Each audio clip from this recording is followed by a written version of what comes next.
સમાચાર એટલે ઝડપ અને ઝડપ એટલે અમે. કવરેજમાં ક્યાંય પાછળ નહીં, હંમેશા એક પગલું આગળ. દેશ દુનિયાના સમાચાર, રાજનીતિ, સમસ્યા, વ્યાપાર, રોજગાર, તમામ સમાચારો પર રહેશે અમારી નજર.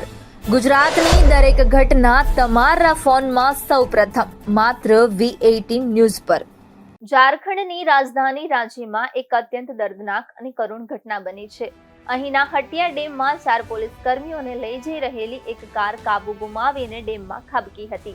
આ દુર્ઘટનામાં અત્યાર સુધીમાં 3 પોલીસ કર્મીઓના મૃતદેહ મળી આવ્યા છે, જ્યારે એક પોલીસ કર્મી હજુ પણ લાપતા છે, જેમની શોધખોળ ચાલી રહી છે.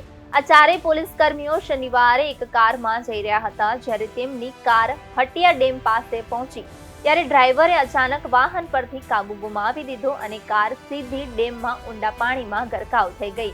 આ દુર્ઘટનાનો ભોગ બનેલા 4 પોલીસ કર્મીઓમાંથી 2 ન્યાયિક અધિકારીના બોડીગાર્ડ તરીકે ફરજ બજાવતા હતા, જ્યારે એક સરકારી ડ્રાઈવર હતો.